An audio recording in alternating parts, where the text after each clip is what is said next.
Hola, bienvenidos y bienvenidas a otra clase de Derecho Internacional Público, Derechos Humanos y Derecho Internacional Humanitario.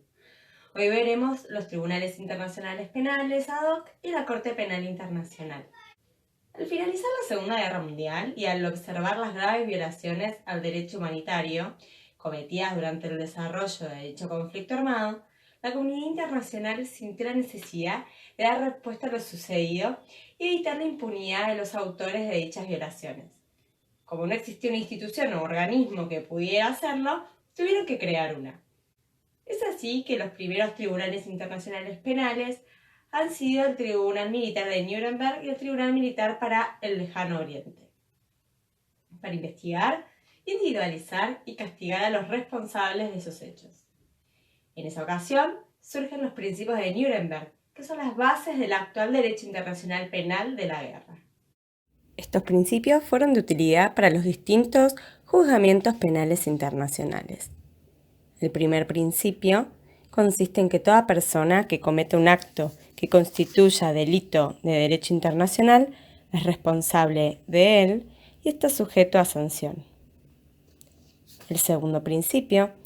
indica que el hecho de que el derecho interno no imponga pena alguna por un acto que constituya delito de derecho internacional no exime de responsabilidad en el derecho internacional a quien lo haya cometido. El tercer principio indica que el hecho de que toda persona que haya cometido un acto que constituya delito de derecho internacional haya actuado como jefe de Estado o como autoridad del Estado no la exime de la responsabilidad conforme al derecho internacional. El cuarto principio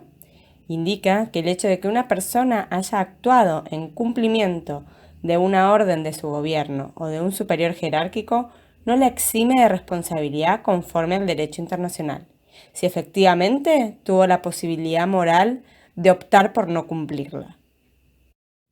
El quinto principio indica que toda persona acusada de un delito de derecho internacional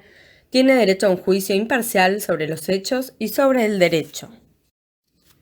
El sexto principio indica que los delitos enunciados en este principio serán punibles como delito de derecho internacional. Los delitos contra la paz, como por ejemplo planear, preparar, iniciar o hacer una guerra de agresión o una guerra que viole los tratados, acuerdos o garantías internacionales, o participar en un plan común o conspiración para la perpetración de cualquiera de los actos mencionados anteriormente. También se consideran delitos de guerra las violaciones de las leyes o usos de la guerra, que comprenden, sin que esta enumeración tenga un carácter limitativo, el asesinato, maltrato, deportación, trabajo esclavo o cualquier otro propósito de la población civil de territorios ocupados, o que en ellos se encuentre el asesinato o el maltrato de prisioneros de guerra o de personas náufragas, la ejecución de rehenes, el saqueo de la propiedad pública o privada, la destrucción injustificable de ciudades, villas, aldeas o la devastación no justificada por necesidad militar. Los delitos contra la humanidad son considerados el asesinato, el exterminio, la esclavización, la deportación y otros actos inhumanos cometidos contra cualquier población civil o las persecuciones por motivos políticos, raciales o religiosos cuando tales actos sean cometidos o tales persecuciones sean llevadas a cabo al perpetrar un delito contra la paz o un crimen de guerra o en relación con ellos. El séptimo principio indica que la complicidad en la comisión de un delito contra la paz, de un delito o de un delito contra la humanidad, de los enunciados en el principio anterior, constituye un delito de derecho internacional. No obstante, finalizada la Guerra Fría, comenzaron a gestarse nuevos conflictos que también debieron ser atendidos por tribunales penales especialmente constituidos, como el Tribunal Penal Internacional para la Yugoslavia, el Tribunal Penal Internacional para Ruanda, el Tribunal Especial para Sierra Leona y las salas especiales en los tribunales de Camboya, Tribunal Especial para el Líbano. Sin embargo, desde la creación de la Organización de las Naciones Unidas, se había estado trabajando en la creación de una Corte Penal Internacional que recién en 1998 encontraría un consenso para materializarse. Creada por el Estatuto de Roma, la Corte Penal Internacional tiene un funcionamiento independiente a la Organización de las Naciones Unidas, pero con sistemas de trabajo que permiten la colaboración mutua de ser necesario. Para saber si corresponde a la jurisdicción de la Corte Penal Internacional, debemos considerar algunas cuestiones. Lo primero es dejar en claro que la Corte Penal Internacional ejercerá su jurisdicción de forma complementaria a las jurisdicciones nacionales, pudiendo conocer en un caso únicamente cuando el Estado, que naturalmente ejercería la jurisdicción sobre el caso en cuestión, no pueda ejercerlo o no quiera conocer en el mismo. En segundo lugar, la Corte Penal Internacional podrá ejercer su competencia cuando el Estado en donde se ha cometido el crimen o del que sea nacional el presunto responsable haya ratificado dicho estatuto. El Estatuto de Roma indica que deben cumplirse una de las dos condiciones mencionadas, pero el artículo 12 y 13 del mismo estatuto establece como excepción que o un Estado o el Consejo de Seguridad de la ONU, puede pedir que se remita un caso particular a la Corte Penal Internacional.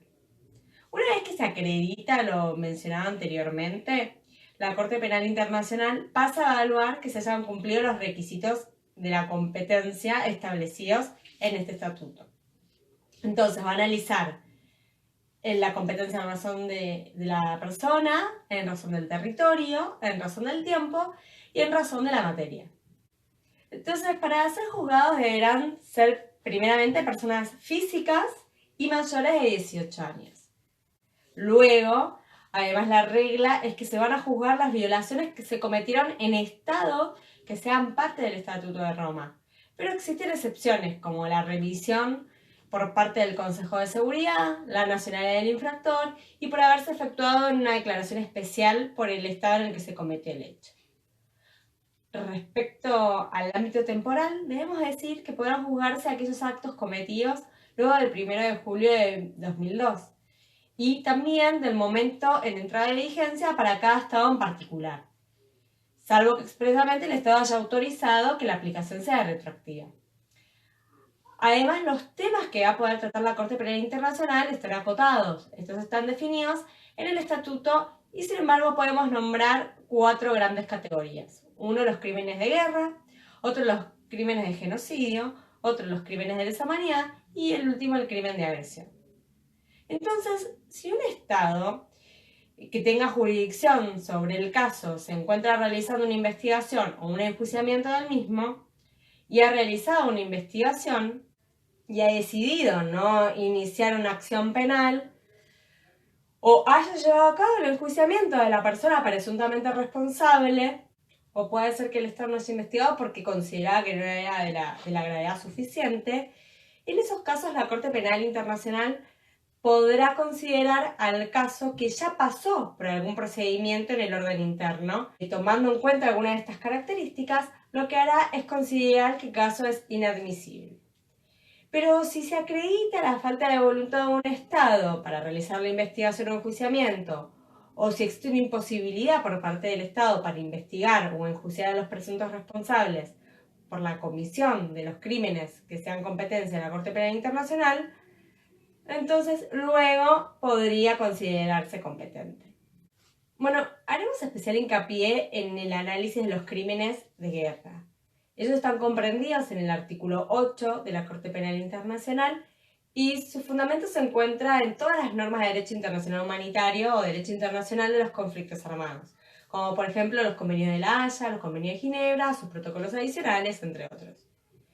Algunos de los crímenes de guerra se relacionan directamente con el principio de distinción, como el crimen de homicidio intencional, mientras que otros, por ejemplo, se relacionan con el principio de limitación, mientras que otros se relacionan con el principio de limitación como matar o herir a traición a personas pertenecientes a la nación o al ejército enemigo. Por eso es muy importante tener en consideración que los principios son transversales a la hora de tomar decisiones en aquellas situaciones críticas. Entonces, quienes vayan a ocupar el rol de combatientes deben tener muy en cuenta el respeto por dichas normas y que el juzgamiento a quienes cometan dichas violaciones puede darse en el ámbito del derecho interno y si esto no ocurriera, puede ser resuelto por la Corte Penal Internacional, siempre que los crímenes de guerra en particular se cometan como parte de un plan o política o como parte de la comisión en una gran escala de tales crímenes. De lo contrario, estará sujeto a las normas penales del Estado en que se cometió, es decir, que en uno u en otro ámbito va a ser juzgado y va a ser sancionado.